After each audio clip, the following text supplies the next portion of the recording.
우리는 때때로 보이는 것에 마음이 끌리고 보이는 것이 흔들리면 우리의 믿음도 흔들릴 때가 굉장히 많습니다. 예배당이 낡으면 하나님도 낡고 늙은 것 같고, 예배당이 화려하고 크면 그 안에 계신 하나님도 힘있고 능력 있는 하나님, 또 은혜도 풍성하게 그곳에 임할 것 같은 착각에 빠지기도 합니다. 그래서 눈에 보이는 성전, 겉으로 드러나는 신앙 형식에 익숙한 우리는 때로 예수님을 제대로 보지 못할 때가 정말 많습니다. 여러분, 이런 우리의 모습들을 여러분들도 가끔씩 자기 자신의 모습을 통해서 발견하고 계실 텐데, 이런 우리의 모습에 아주 강력하게 도전을 주는 슈라를 여러분들에게 하나 소개해 드리려고 합니다. 2020년과 2011년에 두 차례에 걸친 뉴질랜드 크라이스트 처치 할스웰이라는 지역에 대지진이 지나갔습니다. 그 지진으로 인해서 그곳이 완전히 폐허가 되어버렸어요. 2010년에는 7.3의 강도였고 2011년에는 6.2의 강도의 지진이 지나갔습니다. 이 지역의 모든 건물들이 거의 다 무너져 내렸고 이 지역의 모든 교회들도 다 무너졌습니다. 더 이상 교회에 성도들이 모여서 예배할 수 없는 형편이 되어버렸죠. 그런데 미국에 대형 텐트를 만드는 한 회사가 이 지역에 어려움을 겪고 있는 사람들에게 도움을 줘야겠다는 생각을 가졌었는데, 특별히 교회를 지어줘야겠다는 생각을 하게 됩니다. 그래서 여러 교회가 이 지역에 있었겠죠. 그런데 그 모든 교회들을 다 지어줄 수는 없고 그냥 한 곳에다가 큰 교회를 지으면 그 지역에 있는 많은 성도들이 그곳에 모여서 함께 예배 드릴 수 있지 않을까? 그리고 이 기회를 통해서 우리가 만드는 텐트가 또 이 사람들에게 홍보도 될 수 있겠다라는 생각을 가지고 도시 외곽에 떨어진 지역에 500명이 들어갈 수 있는 예배당과 120명이 들어갈 수 있는 예배당을 지었습니다. 지금 앞에 그림에서 보고 있는 그림이 미국의 한 텐트 회사가 지어준 교회의 그림입니다. 바닥에다가 목조를 깔고 난방과 냉방 시설을 갖추어서 본래 성도들이 각자의 교회에서 신앙생활 하던 그 교회 모습, 그것대로 최대한 마련하기 위해서 열심히 노력했습니다. 그렇지만 모든 것들이 다 불편했겠죠. 각자 자기 교회에서 예배 드리다가 이제 모든 성도들이 한 곳에 이렇게 예배 드리는 게 썩 재미나고 신나고 기분 좋고 이런 경험은 아니었을 거예요. 모든 것이 불편했지만 각 교회에서 모인 성도들은 어색하고 낯설었지만 그곳에서 매주 예배를 드립니다. 앞에 보이는 그림이 텐트 안에서 지금 어른 성도들이 예배 드리고 있는 모습입니다. 다음 그림 한번 넘겨주세요. 120명이 모이는 예배당 안에서 청소년들이 지금 예배 드리고 있는 모습이에요. 텐트 교회입니다. 여러분, 이 지역에 있는 많은 성도들이 이렇게 한 곳에 모여서 예배 드리고 있다는 사실을 한 신문 기자가 접하게 됩니다. 그리고 이 현장을 취재하고 싶다는 생각을 가지고 이곳에 찾아가서 같이 예배드리고 성도 한 사람 한 사람을 만나서 인터뷰하기 시작합니다. 그런데 그 인터뷰 중에 공통된 질문이 있었어요. 그 질문이 뭐냐면, 모든 것이 불편할 텐데 예전에 교회에서 예배드리는 것과 큰 차이는 없나요? 이것이 모든 성도들에게, 자기가 만났던 모든 성도들에게 공통적으로 던졌던 질문입니다. 그런데 이 질문을 받은 한 성도 중에 이런 대답을 한 성도가 있었습니다. 불편함이 있죠. 그러나 지금까지 우리는 건물을 예배한 것이 아닙니다. 예전에 교회에서 예배 드리는 것이 더 편하고 좋았지만, 그리고 지금 그 예배당이 그립지만 어느 곳이든 예수님이 계시기에 우리는 기쁜 마음으로 이곳에서 하나님을 예배하고 있습니다. 여러분, 이 성도의 대답에 아주 큰 울림이 있죠. 텐트 교회에서 예배 드리면서 하나님의 임재와 그분의 살아계심을 체험한 성도들이 건물이 교회를 만드는 것이 아니라 예수님이 교회를 만드신다라는 진리를 이곳에서 경험하면서 예배 드리고 있다는 것이죠. 오늘 본문에서도 예수님이 이와 비슷한 말씀을 하십니다. 성전을 정결하게 하신 예수님께서 유대인들과 대화를 나누고 있습니다. 유대인들이 질문하고 예수님이 그에 대한 답을 하시죠. 하지만 그들은 예수님의 대답을 제대로 이해하지 못하고 있습니다. 예수님이 지금 그들에게 말씀하신 것은 당신의 십자가 죽음과 부활을 통해서 세워질 새로운 성전에 대해서 지금 예수님은 말씀하고 계십니다.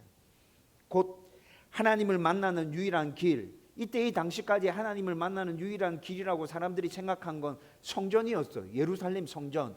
그곳에 와야 하나님을 만날 수 있다 생각했거든요. 그런데 예수님은 더 이상 이 성전에서 하나님을 만나는 것이 아니라 나를 통해서, 참된 성전이 나를 통해서 너희들은 하나님을 만나게 될 거야. 예수님은 지금 이 얘기를 하고 계시는 거예요. 그래서 오늘 우리는 이 말씀 속에서 무너진 성전 속에서도 무너지지 않는 예수님, 흔들리는 세상 속에서도 흔들리지 않는 참된 믿음에 대해서 여러분들과 함께 말씀을 나누려고 합니다. 오늘 말씀을 통해서 예수님이 어떻게 참 성전이 되시고 그분 앞에 어떤 믿음으로 우리가 나아가야 하는지 함께 은혜 나눌 수 있기를 주님의 이름으로 축원드립니다. 먼저 예수님은 18절에서 22절 말씀으로 자신은 무너질 성전이 아니라 영원한 참된 성전임에 대해서 선포해 주십니다. 여러분 18절에서 유대인들이 예수님께 질문합니다. 당신이 도대체 무슨 자격으로 이런 일을 행합니까? 이렇게 질문하고 있죠. 지난주에 살펴봤잖아요. 예수님이 지금 어떻게 하셨죠? 유월절 지키려고 예루살렘 성전에 도착하셨습니다. 그 성전 안에서 장사하는 사람들을 보셨습니다. 그래서 채찍을 만들어서 그 장사하는 사람들, 환전하는 사람들, 그곳에 있는 수많은 짐승들을 다 때려서 쫓아내버립니다.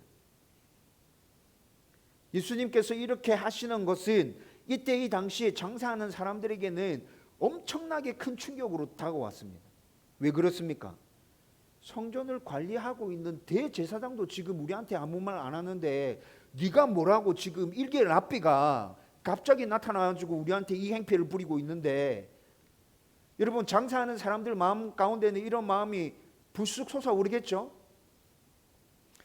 물론 당시 예루살렘 성전은 단순한 종교 건물을 넘어서 이스라엘 백성들에게 있어서 민족의 자부심이고 신앙의 중심이었습니다. 하나님 임재의 상징이 바로 예루살렘 성전이었다고요. 그렇죠? 그런데 그 성전이 지금 망가져 버렸잖아요. 따라서 그 성전에서 장사하는 자들을 내쫓고 상을 엎으신 예수님의 행동을 감히 뭐라 말할 수 있는 사람 없습니다. 하지만 이들이 마음속에 갖고 있는 불만이 뭐예요? 대제사장도 가만히 있다 이놈아. 대제사장도 말 안 하는데 네가 도대체 뭐라고 이러는데, 대제사장이 지금 우리한테 이러면 우리 말 안 하고 지금 다 철수할 거야. 근데 네는 뭔데? 질문하는 거죠. 도대체 무슨 권한으로 너 이렇게 하는 거야? 대제사장보다 너의 권한이 뛰어나? 너 뭐야? 네가 뭔데 이러는 건데? 이렇게 할 권한이 너에게 있어? 하나님이 보내신 자라도 돼? 너 그 능력 한번 보여줘봐. 사람들이 지금 이렇게 질문을 쏟아내고 있다는 거죠. 예수가 하나님께서 보내신 자라면 모세처럼 기적을 행할 수 있을 거다. 네가 만약에 그 기적을 우리 가운데 보여준다면 우리도 아무 말 안 하고 이 자리 떠나갈게. 여러분 지금 사람들이 이렇게 반응하고 있는 것이죠. 이들의 이런 요구에 예수님은 19절에 말씀하십니다. 이 성전을 헐어봐라. 내가 사흘 만에 다시 세워주겠다. 여러분 예수님께서 19절에 이렇게 말씀하십니다. 예수님께서 이렇게 말씀하신 것은 겉으로는 성전 건물을 가리켜 말씀하고 있는 것 같지만 실상은 예수님의 몸, 곧 자기 자신을 가리켜서 말씀하신 것이라 21절에 분명하게 말씀해 주고 있어요. 하지만 이 말을 들은 이 당시의 유대인들은 그냥 문자 그대로 받아들여 버립니다. 이 성전을 헐어버리면 3일 만에 네가 이 성전을 다시 세우겠다고? 웃기고 있네. 너 이 성전 몇 년 동안 걸쳐서 건축됐는지 알아? 46년 걸렸어. 헤롯 대왕이 46년 동안 걸려서 만든 성전을 네가 고작 3일 만에 세우겠다고? 웃긴 소리 하고 있네. 얘 사기꾼 맞아. 온 동네를 돌아다니면서 사기치고 있는 놈이 분명히 맞네. 대답하는 거 보니까. 여러분 사람들은 또 이렇게 반응하기 시작하는 것이죠. 이 반응은 그들의 영적 무지를 보여주는 동시에 예수님의 말씀을 그냥 인간적인 눈으로만 계속 바라보고 있는 거예요. 여러분 기적을 한번 보여줘 봐봐. 그러면 너가 권위가 있다는 걸 인정해 주고 철수해 줄게. 여러분 이런 취지로 질문을 던졌잖아요. 그런데 실상은 기적을 보여준다 하더라도 이 사람들은 철수할 마음이 없어요. 그렇죠? 그냥 인간적인 눈으로 예수님을 바라보고 있고 인간적인 생각으로 대화를 건네고 있고 인간적인 판단에 의해서 자기 이익과 자기 유익에 따라서만 생각하고 있다는 것이죠. 여러분, 사람들이 이렇게 반응하고 있기 때문에 사도 요한이 아주 친절하게 설명을 덧붙여줘서 얘기합니다. 예수님이 말씀하신 건 지금 겉으로 보이고 있는 성전을 말씀하신 게 아니야. 예수님의 자신의 몸을 가리켜서 하신 말씀이야. 여러분, 21절에 사도 요한이 아주 친절하게 안내를 해주고 있죠. 네. 사람들이 예수님을 바라보고 있는 시각 자체가 완전히 잘못됐다는 것입니다. 그런데 여러분, 이 유대 상인들만 이렇게 예수님을 바라보고 있는 거예요? 아니요, 그렇지 않습니다. 오늘 말씀을 잘 읽어보면 제자들도 아직 예수님에 대해서 완벽하게 이해하지 못했습니다. 그래서 제자들도 이 말씀을 언제사 비로소 깨달아요? 예수님이 죽으시고 부활하시고 난 이후에 예수님께서 성전을 헐어봐라, 내가 3일 만에 다시 세울게, 이 말이 성전이 아니라 자기의 몸을 가르쳐서 하신 말씀이구나. 여러분, 제자들도 비로소 그때 가서야 깨닫게 된다고요. 여러분, 그런데 아무튼 여기서 중요한 복음의 메시지가 드러납니다. 구약의 성전은 하나님의 임재의 상징이었지만 이제는 예수님의 육체가 하나님이 임재하시는 참된 성전임을 이 말씀이 우리 가운데 보여주고 있는 것 같아요. 여러분, 21절에 분명히 이렇게 선언합니다. 그러나 예수님은 성전된 자기 육체를 가리켜 말씀하신 것이라. 성전된 자기 육체. 이제 하나님을 만나기 위해서 유대인이든 이방인이든 모든 사람들은 예루살렘 성전에 갈 필요가 없다는 거예요.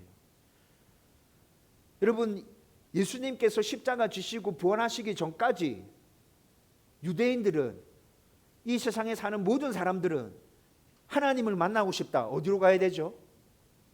예루살렘 성전으로 가야 합니다. 그곳에 가야 하나님 만날 수 있습니다.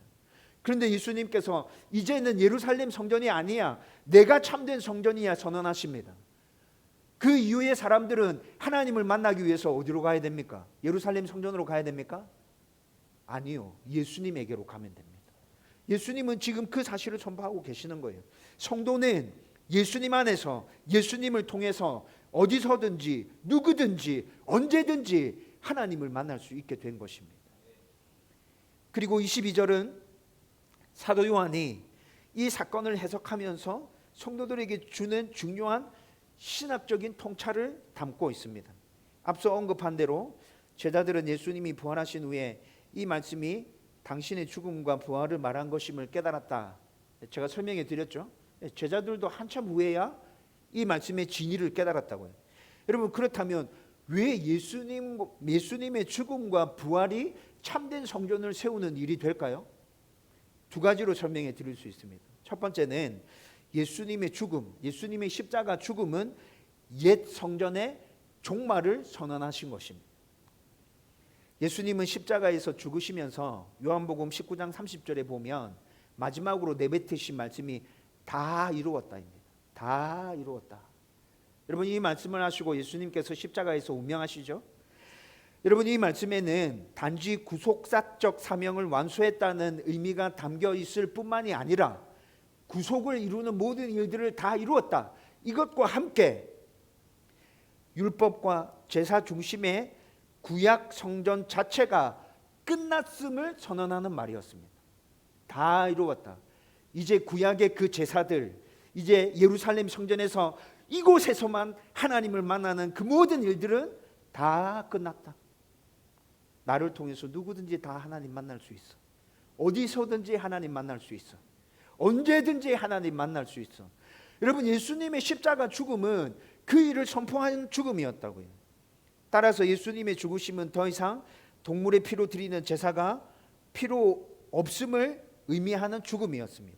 모든 죄인의 죄를 단번에 속죄하는 참된 제사가 예수님을 통하여 십자가에서 완성되었음을 선언하는 죽음이었다고요. 다시 정확하게 오늘 말씀의 핵심 포인트로 말씀드리면 예수님의 이 십자가의 죽음은 옛 성전의 종말을 선포하신 죽음이었습니다. 예루살렘 성전은 이제 끝났어.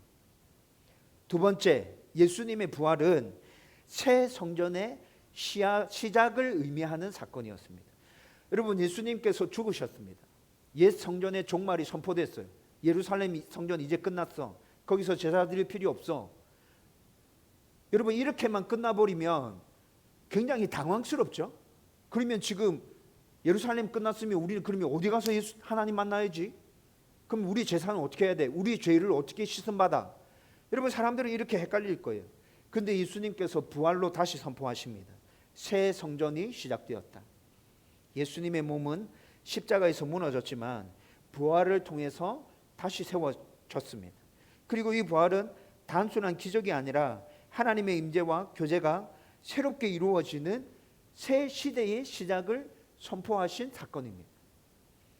다시 말씀드리면 부활하신 예수님은 이제 더 이상 한 지역, 한 건물, 한 민족, 한 공간 안에 제한되지 않으십니다.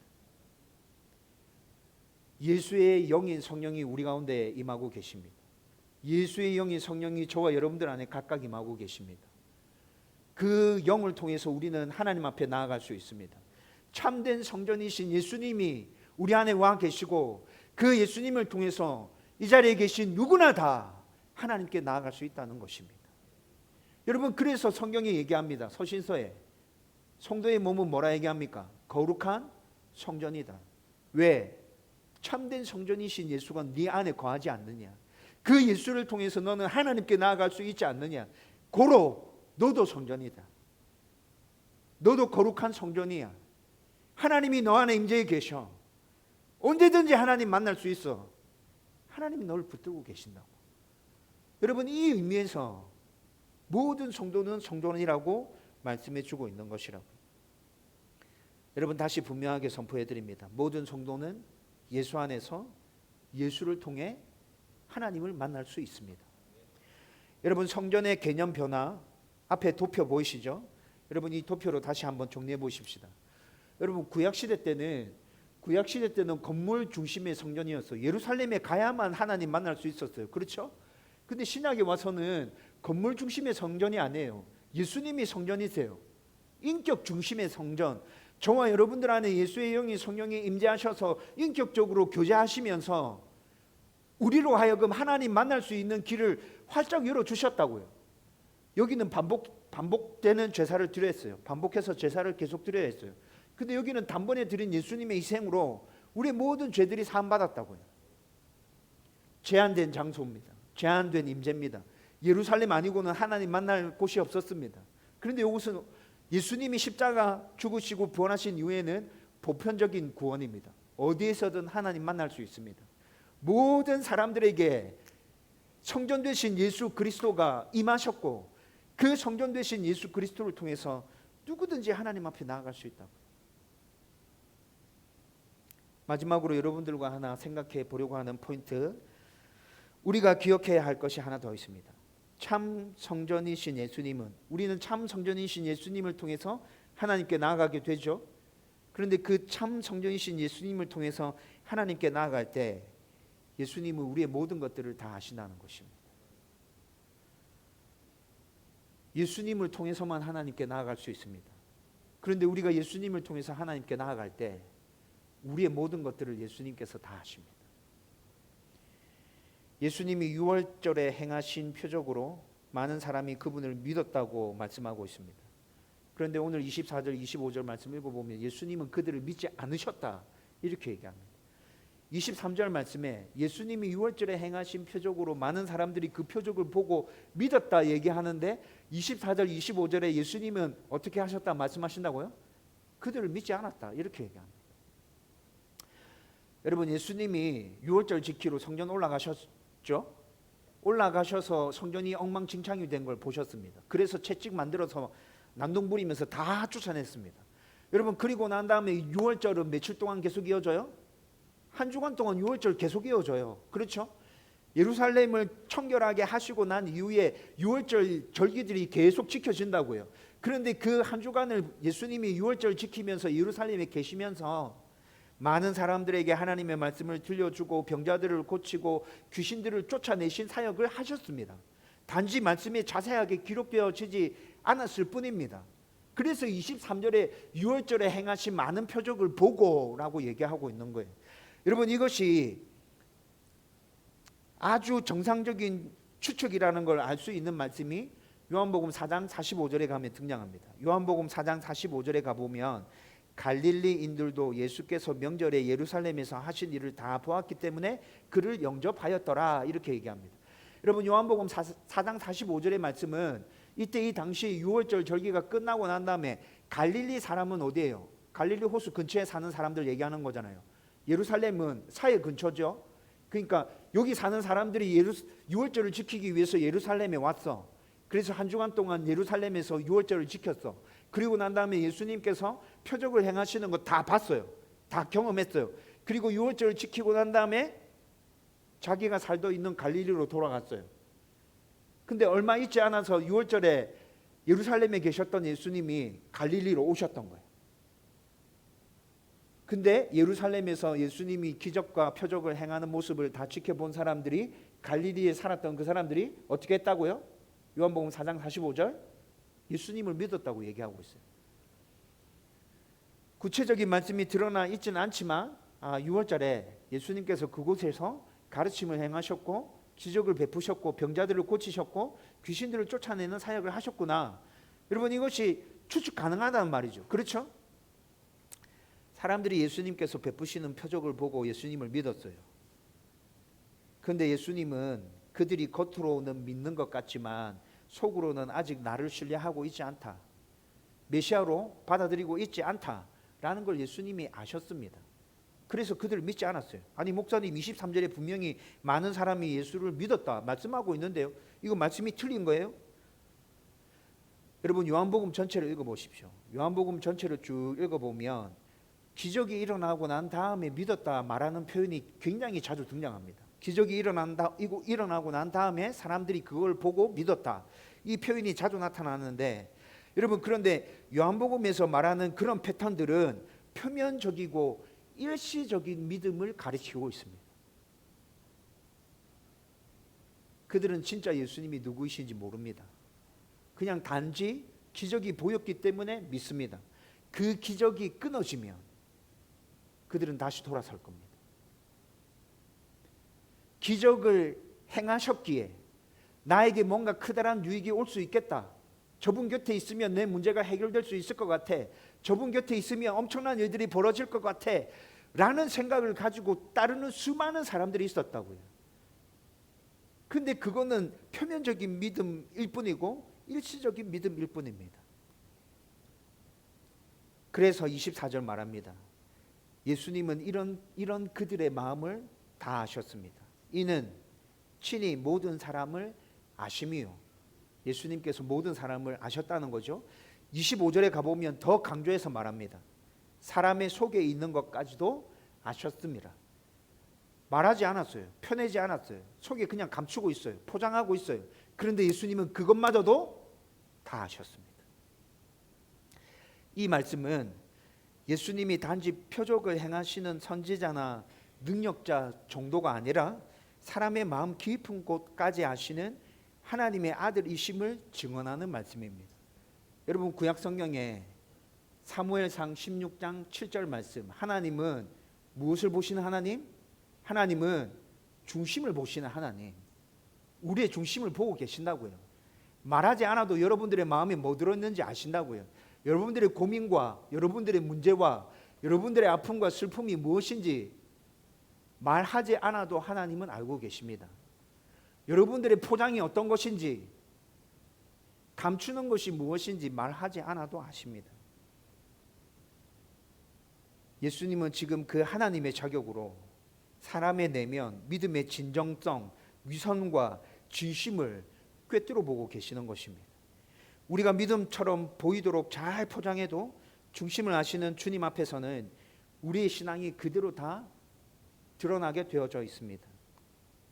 예배에 정기적으로 잘 참석하고 계십니까? 봉사를 열심히 하고 계십니까? 헌금을 딱딱 정확하게 많이 드리고 계십니까? 여러분, 그것이 믿음이 아닙니다. 그것이 믿음이 아니라고요. 하나님은 우리에게 묻습니다. 예수님은 우리에게 질문하십니다. 너 왜 그렇게 하는데? 너 왜 매주일마다 교회 와서 예배 드리고 있어? 너 왜 봉사해? 너 왜 헌금을 그렇게 열심히 딱딱딱딱 드리고 있지? 너 왜 그래? 예수님은 지금 우리에게 물으신다고요. 진심으로 나 사랑하는 거 맞아? 나를 예배하고자 하는 마음 너 진짜 있어? 아니면 그냥 인정받기 위해서 그러고 있는 거야? 형식적인 거야? 네 부모가 그렇게 하라고 가르쳐서 그냥 아무 생각 없이 그냥 그 가르침에 따라서 그러고 있는 거야? 오늘 묻고 계신다고요. 여러분, 제가 여러분들에게 말씀드렸지 않습니까? 무엇을 하든지 여러분들의 마음을 담으라고. 여러분, 한 달 4주 동안 예배, 주일마다 예배 드릴 때 일이 생겨서 예배 못 드릴 수도 있어요. 그렇죠? 일이 생겨서 예배 못 드릴 때 여러분들이 해야 될 그 일을 하면서 여러분들의 마음을 담아서 성실하게 최선을 다해서 하십시오. 작은 봉사입니까? 사람들이 알아주지 않을 것 같습니까? 예수님도 관심 없을 것 같습니까? 아니요. 그 일에 여러분들의 마음을 담아서 하십시오. 하나님은 아십니다. 11도 제대로 딱딱 못해서 마음이 불편하십니까? 여러분, 그 11조 안에 여러분들의 마음을 담으십시오. 액수가 중요하지 않습니다. 제가 여러분들에게 말씀드렸잖아요. 하나님이 액수를 중요하게 보신다면 2렙돈 과부를 드린 이야기는 성경에 기록되어 주지 않았습니다. 하나님은 여러분들의 마음을 보십니다. 감사한 마음을 담아서 헌금하십시오. 나의 모든 것이 하나님의 것임을 인정하는 마음을 담아서 11조를 드리십시오. 나의 구주가 주님이시다는 고백을 담아서 주일 헌금을 드리시라고요. 땅끝까지 하나님의 나라가 세워져야 된다는 그 믿음을 담아서 성경헌금을 드리시라고요. 여러분, 그 마음이 담겨져 있으면 1,000원이든 10,000원이든 100,000원이든 하나님은 기쁘시게 받아주십니다. 네 마음을 알겠다. 네 마음을 알겠다. 너는 내 새끼 맞다. 너는 진짜 내 새끼 맞다. 예수님은 우리 속에 있는 불신, 위선, 외식, 불안, 근심, 걱정, 이 모든 것들도 다 아십니다. 어떤 이에게는 이 말이 들어올 수 있습니다. 내 모든 것들을 아신다고? 야, 큰일 났는데? 그렇지만 진짜로 예수님을 따르기를 원하는 자에게 이 말씀은 위로입니다. 하나님이 나의 모든 걸 다 아신다고? 예수님이 모든 걸 다 아신다고? 내가 포장하고 있었던 거, 나의 위선을 예수님이 만져주셔서 고치시겠구나. 예수님이 나를 만져주셔서 고치시겠구나. 회복시켜 주시겠구나. 은혜 주시겠구나. 온전한 사람으로 나를 다시 세우겠구나.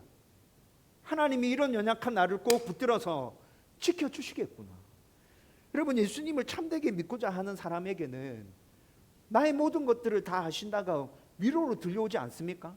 힘이 나지 않습니까? 나의 삶을 온전히 예수님께 맡겨드려야겠다는 마음의 결단이 막 일어나지 않아요? 내 속에 있는 연약함과 부족함을 아시는 주님께서 반드시 우리를 회복시키시고 온전하게 하실 것입니다. 그러므로 우리는 예수님 앞에서 중심을 다시 점검해야 합니다. 내가 예수님을 믿는 이유는 무엇이지? 예배 드리는 이유는 무엇이지? 봉사하고 헌금하는 이유는 뭐지? 진짜 예수님을 나의 왕으로, 나의 주인으로, 나의 메시아로 인정하고 내가 이렇게 하고 있는가? 아니면 내 유익을 위해서 내가 이렇게 하면 하나님이 나한테 복 주실 거야, 예수님이 나한테 은혜 주실 거야, 그냥 단지 이 생각 때문에 그렇게 하고 있는 건가? 여러분들의 속을 다시 살펴보십시오. 예수님은 무너진 성전을 다시 세우신 참 성전이시며 우리 속마음까지 아시는 심판자이시며 구원자이십니다. 이 예수님을 굳게 믿고 의지하고 날마다 동행하며 살아가는 성도들이 되기를 주님의 이름으로 축원드립니다. 여러분, 이제 말씀을 정리하려고 합니다. 오늘 우리는 예수님의 성전 정결 사건 이후의 말씀을 통해서 예수님이 참된 성전이라는 사실을 함께 말씀으로 나누었습니다. 사람들이 무슨 권위로 이렇게 하느냐 묻죠.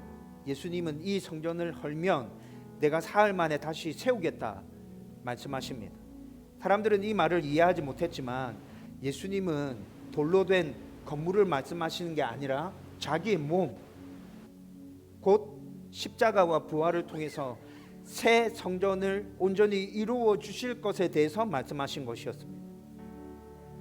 여러분, 이 말씀은 우리에게 아주 큰 두 가지 은혜를 허락해 주고 있습니다. 그 첫 번째는 위로와 소망입니다. 예수님이 참 성전이기에 우리는 어떤 상황에서도 하나님을 만날 수 있습니다. 예루살렘 성전으로 가지 않아도 됩니다. 짐승 끌고 가지 않아도 돼요.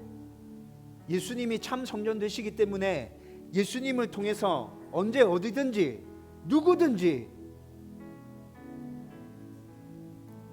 우리의 좋으신 아버지 되신 하나님을 만날 수 있습니다. 건물과 환경의 제약 더 이상 우리를 얽맬 수 없습니다. 하나님의 임재와 용서, 하나님의 생명, 그 앞으로 우리는 날마다 나아갈 수 있다고요. 무너질 것 같은 삶 가운데서도 예수님은 흔들리지 않는 반석으로 우리 가운데 계속 거해 주실 것입니다. 임마누엘로 우리와 계속해서 함께 해 주실 것입니다. 두 번째는 도전과 자기 점검에 대해서도 말씀해 주십니다. 예수님은 겉모습이 아니라 겉모습이 아니라 우리의 중심을 다 알고 계신 분이십니다. 표정만 보고 믿은 군중처럼 우리의 믿음도 표면적일 때, 피상적일 때가 있습니다. 많습니다. 따라서 우리가 진정으로 예수님을 주님으로 또 하나님으로 믿고 따르고 있는지 계속해서 우리 자신을 점검하면서 돌아봐야 한다는 것이죠. 그러므로 예수님 안에서 하나님을 만나고 정직한 마음으로 주님 앞에 서며 그분께 우리의 중심을 계속해서 내어드려야 합니다. 예수님은 참 성전이십니다. 예수님은 우리의 참된 제사장이십니다. 예수님은 우리의 유일한 구원자가 되십니다. 이제는 무너진 성전이 아니라 삶 안에 다시 세워진 예수 안에서 진실하고 생명력 있는 믿음을 가지고 그냥 담대하게 계속해서 하나님께 나아가면 됩니다. 그분 안에 거하고 그분을 예배하며 그분의 눈에 합당한 정도로 살아가는 저와 여러분들이 되기를 주님의 이름으로 축원드립니다.